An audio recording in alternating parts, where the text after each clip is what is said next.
Boa noite, queridos irmãos e irmãs.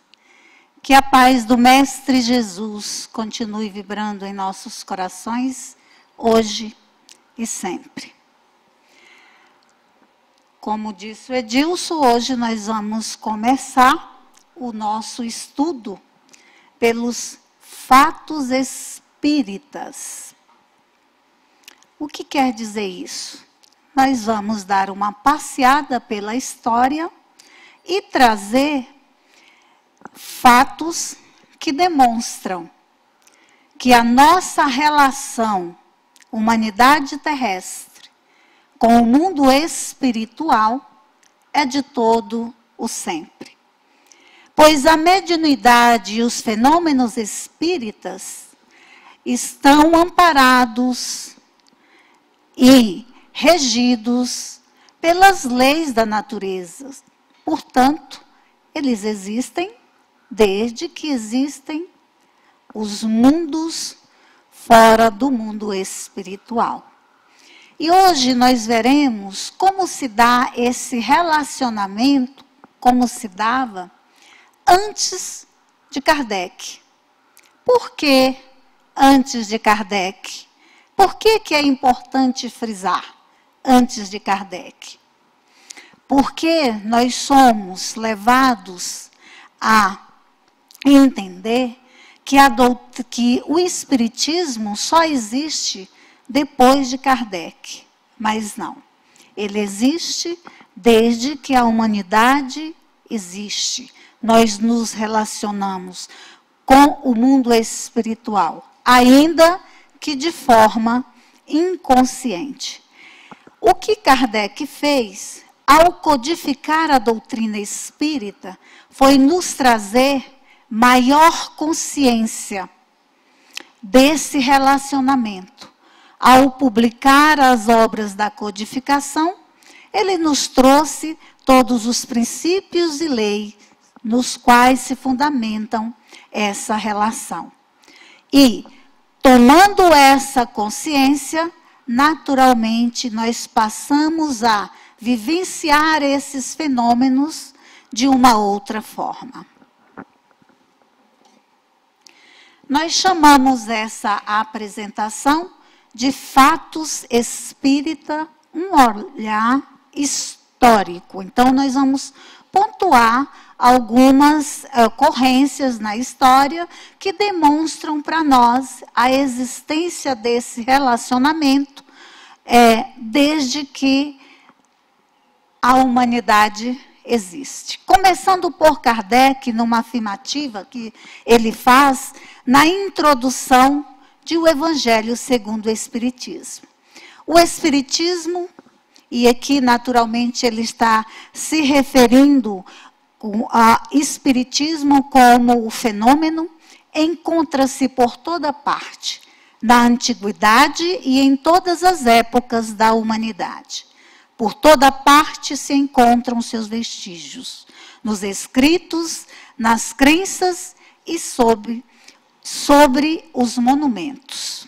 Não só Allan Kardec teve essa percepção e escreveu para nós.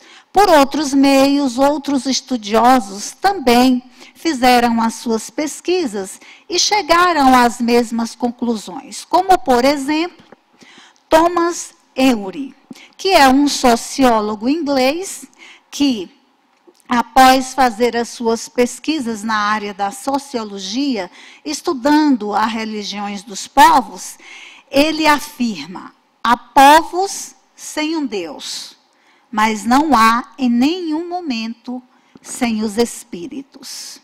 Um outro, que também é um sociólogo inglês, afirma: existem povos que ignoram a existência de Deus, mas todos, em todos os quadrantes da Terra, partilham da crença na sobrevivência do espírito após a morte e na comunicação com os mortos.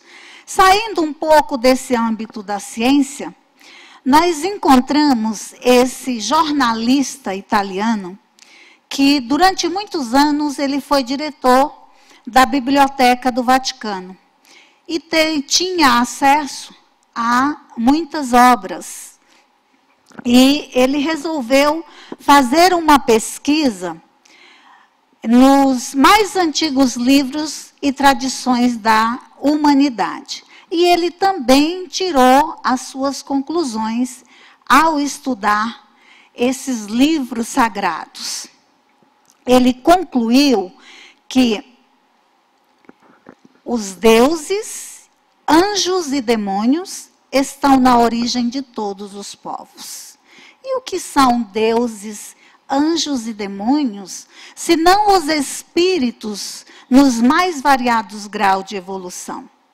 Assim, nós percebemos que, inclusive, nos registros das obras sagradas, nós já podemos verificar registro desse nosso relacionamento, humanidade terrestre, com o mundo espiritual. Para que a gente possa compreender o desencadear desse nosso relacionamento, desses processos, nós trouxemos essa pergunta que Allan Kardec fez lá no Livro dos Espíritos sobre o fenômeno espírita. Ele pergunta: os fenômenos espíritas não podiam ter levado à crença na pluralidade dos deuses? E pela resposta que nos deram os espíritos, nós percebemos que o fenômeno mediúnico faz trilha, abre um caminho nesse nosso relacionamento na busca pelo sagrado, pela presença de Deus em nossas vidas. O fenômeno mediúnico se apresenta, portanto, como um caminho, ainda que não seja direto, mas um caminho que pode nos conduzir à busca e ao retorno ao Criador, pela resposta que nos deram os espíritos. Os espíritos pareciam deuses. Quando um homem se destacava por suas ações, por seu gênio ou por um poder oculto, faziam dele um deus e prestavam-lhe culto após a morte. Então, essa nossa ansiedade da busca pelo nosso Criador, para que a gente compreenda essas nossas relações, são de todo o sempre. Ainda quando existia a crença na pluralidade dos deuses. E para entender um pouco melhor o desencadeamento desse processo, nós vamos buscar os primeiros sinais, os mais antigos sinais que nós temos registrado na história dessas manifestações. Teriam sido o advento das raças adâmicas, que aconteceram em torno de 4.000 anos antes de Cristo? Não foi esse advento. Embora ele seja os registros mais abundantes e definidos que nós temos, como nós veremos ao estudarmos a primeira parte do Livro dos Espíritos, esses não foram os primeiros sinais dos nossos relacionamentos com os espíritos, com o mundo espiritual. Os primeiros registros são rabiscos que foram encontrados em cavernas da África, no período ainda paleolítico, o período da pedra polida, 300.000 anos antes de Cristo. Os estudiosos, ao analisar esses registros, concluíram que aqueles foram os primeiros sinais desse nosso relacionamento com o mundo espiritual. Nós reunimos aqui os 4 grandes desencadeadores dos fatos espíritas, aquela motivação que nos levaram a essa busca. O primeiro deles é o culto aos mortos. De alguma forma, os nossos mortos partiam, mas eles retornavam na nossa lembrança, na nossa saudade. E a gente ficava nessa busca, por um reencontro. E esse é o primeiro desencadeador desse processo. Essa figura aqui remonta à presença dos egípcios, porque eles, dentre todos os povos, foram os que mais cultuaram essa questão da partida dos mortos. Eles faziam verdadeiras festas, né? E preparavam aquele morto para que ele seguisse na sua viagem. Dessa forma é que o culto aos mortos, né, buscando essa lembrança, esse retorno pela lembrança e pela saudade, ele ficou registrado para nós como o primeiro desencadeador desse fenômeno espírita, a procura de se entender o enigma da vida e da morte. O segundo desencadeador é a procura da cura dos nossos males. E os representantes, né,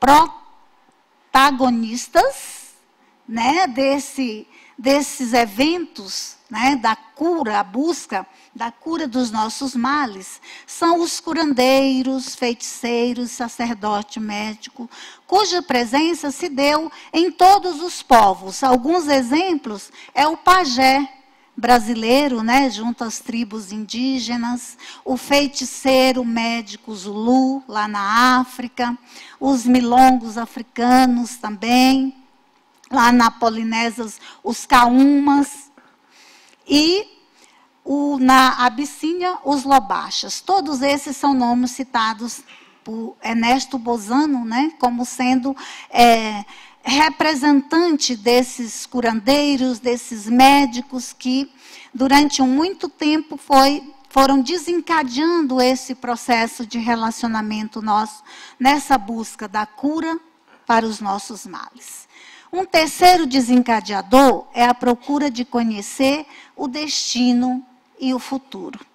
Ainda hoje, nós temos essas curiosidades, né?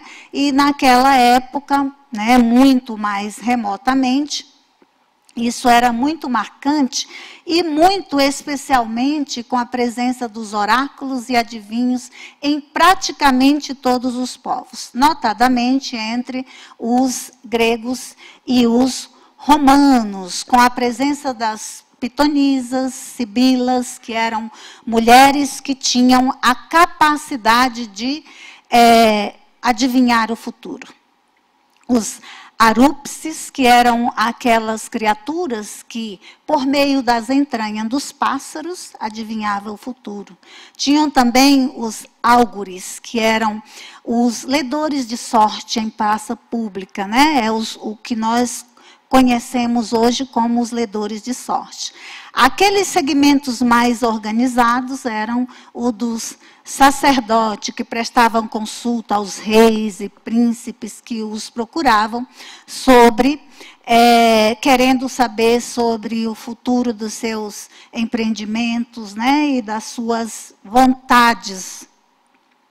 O quarto desencadeador é a busca de entender o sobrenatural, o místico e o sagrado. Aqui nós percebemos que vai tendo um certo refinamento, né, nesses desencadeadores. E como representantes desse processo, nós temos os profetas em Israel, os sacerdotes egípcios, celtas e hindus, os filósofos na Grécia e os doutores e santos da igreja mais recentemente. Vejamos agora alguns personagens que permearam todo esse processo histórico desse nosso relacionamento com o mundo espiritual. Moisés. A Bíblia está cheia de eventos mediúnicos e muitos deles atribuídos a Moisés. Nós temos, inclusive, aqui no nosso site um curso que chama Mediunidade na Bíblia, acesso livre para todos, né, que podem verificar a ocorrência desses fenômenos. Muitos deles atribuídos a Moisés. Porém, hoje, o nosso interesse é em um fenômeno em que Moisés foi grande dentro do processo mediúnico, que foi quando ele recebeu no Monte Sinai as tábuas da lei, os 10 mandamentos, que na expressão de Áureo, o dirigente espiritual dessa casa e autor espiritual da obra Universo e Vida, é o maior código de justiça que já foi legado à humanidade. Moisés recebeu os 10 mandamentos, legando para nós, então, um código de justiça que até hoje é o mais perfeito que existe. Tanto assim que Jesus não o modificou em absolutamente nada. Amenófis é um sacerdote egípcio, foi contemporâneo de Moisés e, dentre as suas especialidades, ele tinha o magnetismo, efeitos físicos e embalsamamento. Ele é um representante de muitos egípcios, né, que dominavam essas questões do relacionamento com o mundo espiritual. Assim nos afirma Emmanuel, que é um autor espiritual, que foi o mentor espiritual de Chico Xavier, e nessa obra, A Caminho da Luz, da qual vocês ouvirão muito falar durante todo esse curso, ele afirma: o destino e a comunicação dos mortos, a pluralidade das existências e dos mundos eram, para eles, os egípcios, problemas solucionados e conhecidos. O tempo passou e Israel já estava organizado como Estado, as coisas corriam normalmente, uma nação já organizada, e nós vamos encontrar lá muitos profetas que foram muito importantes com as suas profecias que anunciavam muitas coisas. Mas nós vamos destacar apenas 2. Isaías, pela a predominância das suas profecias, dizerem respeito à vinda do Messias. Hoje, a gente já tem a confirmação de muitas dessas profecias, né, com a vinda do Mestre e o exemplo e a vida que ele nos deixou. Um outro que nós também gostaríamos de destacar é Jeremias, que ficou conhecido como o profeta das lamentações pela queda de Jerusalém. Jeremias, ele trabalhou muito para que o povo de Israel se voltasse mais para Javé, o Deus Javé. Ele dizia que, com toda aquela estruturação, com todos os interesses que eles tinham naquele momento, né, com o Estado já estruturado, as riquezas que eles tinham, eles abandonaram Javé. Então, ele lamentava muito esse feito. Por quê? Porque ele, como profeta, certamente via que eles não poderiam se afastar de Javé, de Deus. E ele chamava, mas eles estavam envolvidos com outras questões.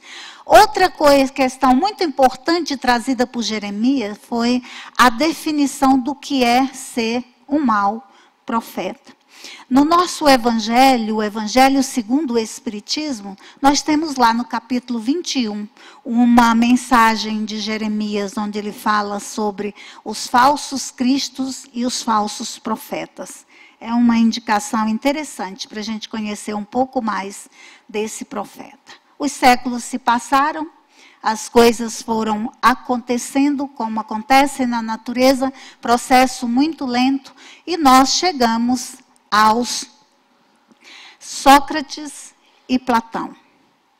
Eles foram muito importantes nesses processos todos de esclarecimento sobre a vida espiritual. Sócrates, pelos ensinamentos que nos trouxe, que pregava, ensinava àqueles jovens sobre esses valores espirituais, tanto é que foi condenado à morte por isso, e Platão que fez os seus registros. Nós temos no Evangelho segundo o Espiritismo, na introdução, alguns relatos, né, dessas afirmativas de Sócrates que nos fazem ver, e afirma Kardec nessa introdução, de que eles foram precursores não só do cristianismo, mas também do espiritismo. Eles já falavam para nós, fazendo uma diferenciação, por exemplo, de Deus e deuses, como acreditavam que existia naquela época, alma e corpo, daimon e homens, ou seja, eles traziam muitas informações que nos remetiam à ideia da existência do mundo espiritual. O tempo passou e já muitos séculos depois, nós temos aqui a imagem de Allan Kardec. Não o Hippolyte Léon de Desart, mas um sacerdote druida que viveu no ano 100 a.C. Ele foi contemporâneo de César, e essa civilização dos druidas, ela era muito adiantada, né? Era muito evoluída, e foi disseminada por César na sua ganância de ampliar o seu império. Ele tinha como especialidade a comunicação com o além. Mais à frente, nós chegamos ao maior de todos, o médium de Deus, Jesus Cristo, que veio trazer, por meio da sua autoridade moral, do seu conhecimento e da sua mediunidade como médium de Deus, tudo o que nós precisamos conhecer e saber sobre as leis do Criador, para que nós trilhemos o caminho de evolução e progresso. O tempo passou, já estávamos no 4º século após a vinda do Cristo, e a igreja se uniu ao Império Romano e resolveu decretar o fim das práticas mediúnicas na igreja. No momento em que as manifestações e as expressões da mediunidade já se faziam com muita riqueza. Ocorre que a mediunidade, ela é um fenômeno natural e existe de todos os tempos e todos os lugares. E nenhum decreto cessa a manifestação dos espíritos, cessa o nosso intercâmbio com o mundo espiritual. Portanto, a mediunidade continuou se fazendo apesar desse decreto. Nós vamos trazer aqui apenas esse corte do período da Idade Média. Por ser claro a existência de um certo embate entre a treva e a luz registrada nesse momento. Não vai aqui nenhuma crítica e nenhuma indicação religiosa. É apenas a análise de um fato histórico que elucida os nossos propósitos de apresentar os fenômenos espíritas antes da codificação da doutrina espírita. Na Idade Média, portanto, a treva se fez pelas imposições do cristianismo, no culto às imagens, no combate às heresias, venda das indulgências e a Inquisição. Mas Deus, o nosso Pai, não permite que nós vivamos em treva e sem a manifestação da sua luz. E a luz se fez pela mediunidade, e a reforma pelo exemplo, e a reforma pela teologia, através das cartas teológicas recebidas pela mediunidade de 3 santas. A reforma pelo exemplo, nós destacamos aqui São Francisco de Assis, que foi grande nas suas ações. E com a sua extraordinária mediunidade, com os seus estigmas, a visão que tinha do Senhor, as conversas fáceis que tinha com os espíritos, as curas que realizava por meio da sua mediunidade de efeitos físicos, legou para nós um grande exemplo de humildade e pobrezas evangélicas. Uma outra santa, Santa Criara, também pelos processos mediúnicos, com as suas visões e com a sua capacidade de ação nesses processos mediúnicos, ela fazia verdadeiras sessões de desobsessões nos mosteiros, né? Trabalhando a sua mediunidade de efeitos físicos. Um outro que foi um agente dessa reforma pelo exemplo foi Antônio de Pádua, que tinha os mais variados tipos de mediunidade, as mais proeminentes, as premonições, as curas, desdobramento, bilocação. Tem inclusive o exemplo dele que Allan Kardec traz no livro dos médiuns, que por esse fenômeno praticado por ele, da bilocação, ele pôde salvar o seu pai. Ele pregava na Itália, quando o seu pai estava sendo condenado justamente, injustamente em Portugal. E por esse processo da bilocação, ele se fez presente e conseguiu provar a inocência do seu pai e apontar o verdadeiro culpado.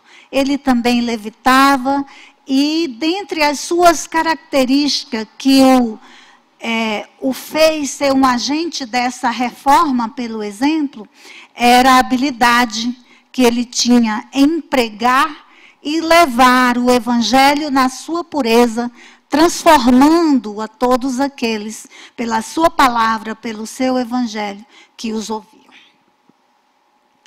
A reforma teológica se deu, portanto, pela mediunidade de 3 santas. A primeira dela é Santa Hildegarde.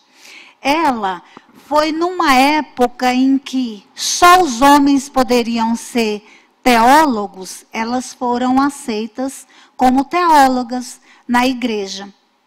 E como médium que recebia muitas cartas proféticas, ela pôde, através dessas cartas que ela recebia, ser conselheira de papos e bispos, orientando-os para que a igreja direcionasse as suas ações no sentido da simplicidade. Ela foi numa época em que os homens, somente os homens também poderiam pregar nas igrejas, por esse conhecimento e essas cartas recebidas, ela foi autorizada a pregar nas igrejas. Ela escreveu, como resultado dessas cartas proféticas, escreveu as Icívias em 3 volumes. Essas Icívias são resultados de 26 visões espirituais que ela teve e que deram a ela o conhecimento e a prerrogativa necessária para que ela atuasse como conselheira de papas e bispo.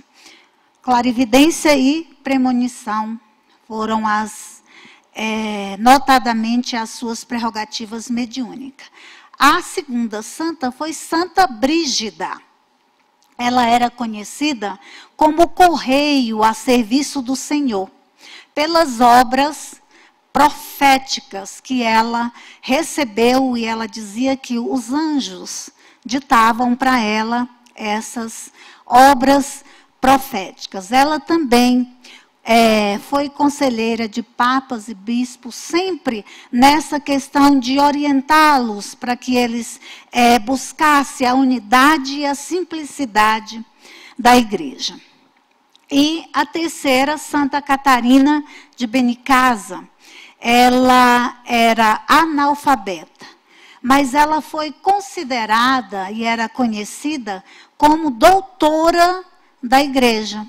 Ela escreveu cerca de 300 cartas místicas, também aconselhando os papas e as autoridades nessa questão da unidade e da simplicidade da igreja.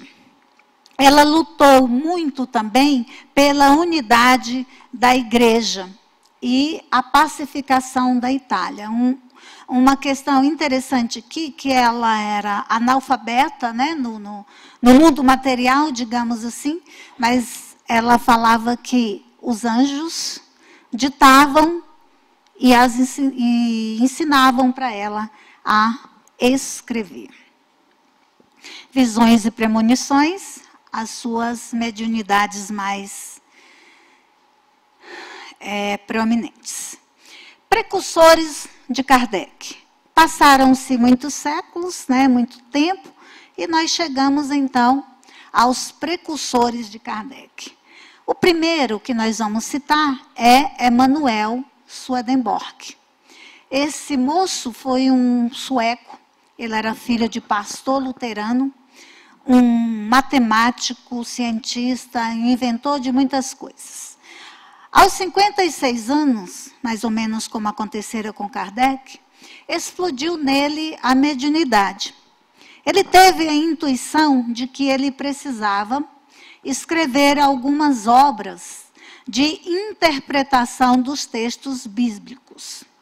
E ele convencido daquela realidade, ele começou o seu trabalho. E ele foi muito desprezado, inclusive, por essa sua atitude no mundo científico. Quiseram, inclusive, tomar-lhe os prêmios que ele havia recebido como cientista. Mas ele estava convencido e seguiu no seu trabalho e concluiu a sua tarefa.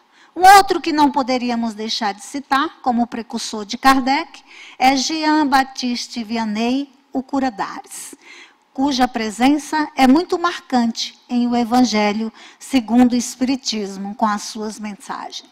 Ele foi muito famoso pelas inúmeras curas que realizou, pelo seu contato fácil com o mundo espiritual e também pelo processo de levitação.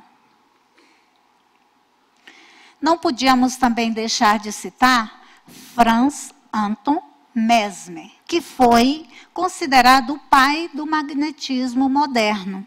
Magnetismo esse que, bem mais à frente, foi estudado, objeto de estudo por Allan Kardec. E magnetismo esse que é empregado nos tratamentos da nossa casa. Nós chegamos, então, a um momento em que nós vamos apresentar para vocês as pancadas de Huddersville, através de um breve filme que eu peço aos meninos do som que coloque para nós só no púlpito.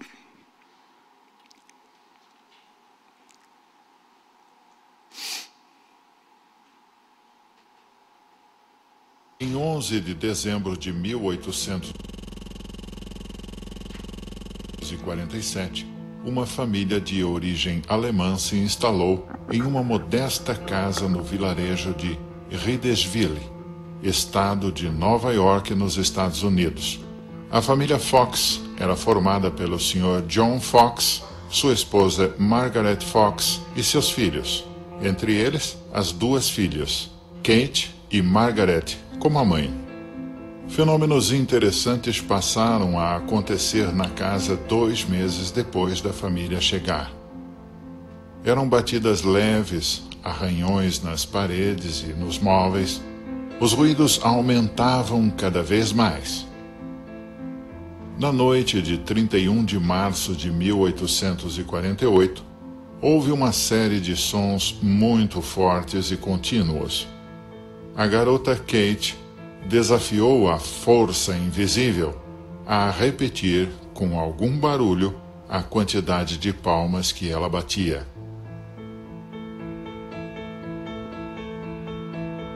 A resposta foi imediata. Margaret Fox, a mãe, fez um teste. Perguntou algo que somente ela ou algum familiar podia responder. Perguntou as idades de seus filhos. A resposta veio com exatidão. Perguntou se era um espírito que batia. 2 pancadas responderam sua pergunta. Assim, Margaret iniciou uma espécie de entrevista, onde acabou descobrindo que aquele era um espírito de um homem que foi assassinado naquela casa e que seus restos mortais estavam enterrados na adega. Através de combinação alfabética com as pancadas produzidas, chegou-se à identidade da vítima. Descobriu ainda o assassino.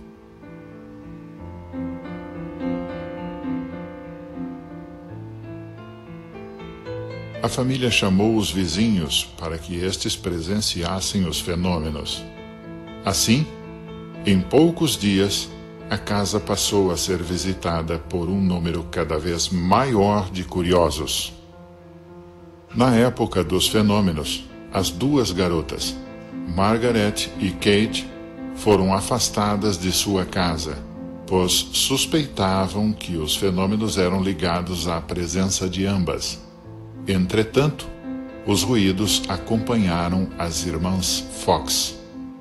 Em algum tempo, os fenômenos já aconteciam nas residências de outras famílias. Isso fez com que surgisse uma onda espiritualista que passou da América para a Europa, onde o terreno já estava preparado para o estudo, aliada ao desenvolvimento científico. A forma mais comum de manifestações na Europa foi a das mesas girantes, fenômeno que chamou a atenção de filósofos como o intelectual Denisard Hippolyte Léon Rivail, futuro Allan Kardec. Muito bem. Nesse momento, conforme nós vimos ali no filme, parece que em todos os lugares, nos 4 cantos, houveram manifestações precedendo, né, a esse momento de codificação da doutrina espírita. E foi assim que houve a publicação dessa senhora aqui, que era uma autora anti-escravagista, e ela publicou uma obra atribuída aos espíritos, que tinha como título A Casa de Pai Tomás, ditadas pelos espíritos. Nessa época, essa obra influenciou sobremaneira o 16º presidente dos Estados Unidos, Abraham Lincoln, que realizava sessões espíritas através de uma médium da sua confiança. Ele ouvia os espíritos a auxiliá-lo e a aconselhá-lo, influenciando-o a tomar as decisões e buscar lutar, né, junto ao Congresso, o fim da escravatura, lutar pela união dos países após a Guerra da Secessão. Ele também tem registro na sua biografia sobre a questão dos sonhos, premonitório da sua própria morte. Na sequência, enquanto Allan Kardec trabalhava na França, Dom Bosco, que era um sacerdote católico, trabalhava na Itália. Era um servo de Deus, portador de notáveis atributos mediúnicos. E ele se utilizava desses atributos mediúnicos para auxiliar os jovens com a criação das suas escolas profissionais. ele teve como mediunidades mais proeminentes a questão da premonição e os sonhos proféticos, através dos quais ele, inclusive, fez a previsão da construção da nossa cidade de Brasília. Efeitos físicos, vidência, ele tinha a maioria delas, mas algumas se sobressaíram. Chegamos, então, ao cientista da vida espiritual nesse nosso caminhar pela história e os personagens marcantes desse processo. Hippolyte Léon Denisard Rivaio, que, com o seu trabalho de cientista, codificou a doutrina espírita de forma a nos trazer a consciência de todo esse processo, ao nos legar, com a publicação de O Livro dos Espíritos, todos os princípios e leis pelos quais são regidos o nosso relacionamento no mundo material com o mundo espiritual. Ao fazer esta publicação, ele passou-se, portanto, a chamar-se Allan Kardec. Mas toda essa história vocês ficarão sabendo no próximo encontro da semana que vem.